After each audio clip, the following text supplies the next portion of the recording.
Because in my career, I went through 3 distinctly and clearly different eras. In the 80s, good really was good enough. You could have a good team who could hire good people, do a good job, and still win races and world championships. But in the 90s, in our sport, technology suddenly crept in. Now we had reams of data. Now we had engineers trying to make sense of these reams of data. And not everybody could do it. But as we went into the 90s, because of the technology shift that came into our sport, there was a shift from good to great. It was only great teams that actually were successful on a sustained basis in our sport. Some of you may have read the book Good to Great by Jim Collins.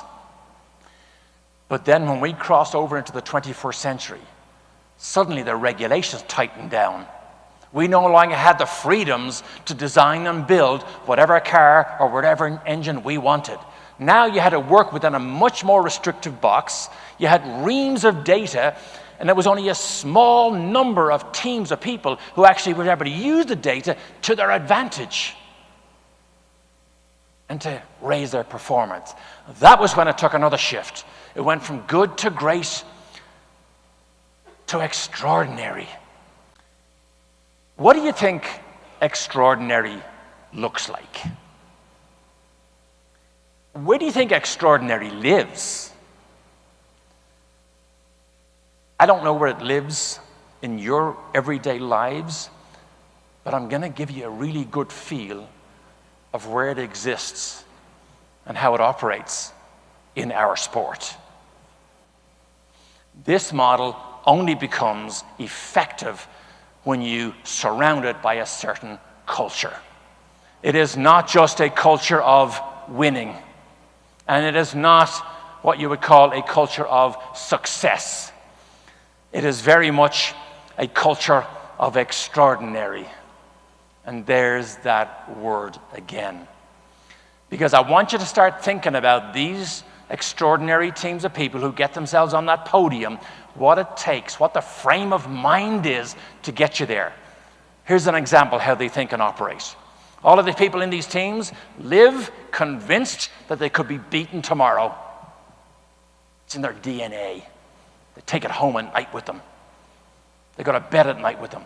If we're not careful, if we're not aware with what's going on, if we're not on the balls of our feet, we could be beaten tomorrow. It haunts the extraordinary teams. Here's another piece of the culture of extraordinary. All of the team members in these teams understand that critical performance gains occur at the margins and at the boundaries of your people and equipment. Right out at the margins. That's where the critical performance gains are. I love this one.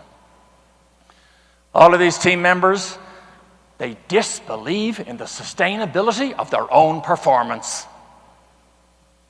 It doesn't matter if you won the race 2 weeks ago. You better disbelieve it's sustainable or you become vulnerable. Because we become most vulnerable at times of great success.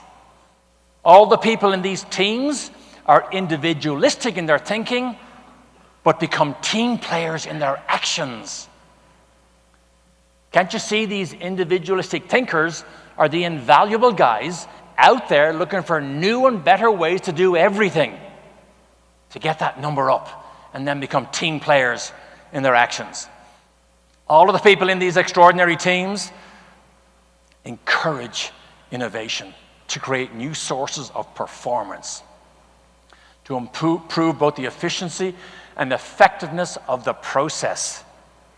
Not necessarily the product, the very process of how you go about your business will probably change at a faster clip than the product. I absolutely love this one. Because success for these extraordinary teams requires a portfolio of leaders, individuals throughout the organization who are willing and capable to accept responsibility of leadership regardless of the formal authority.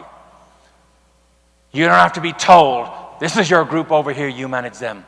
You don't have to have a designation or a name tag.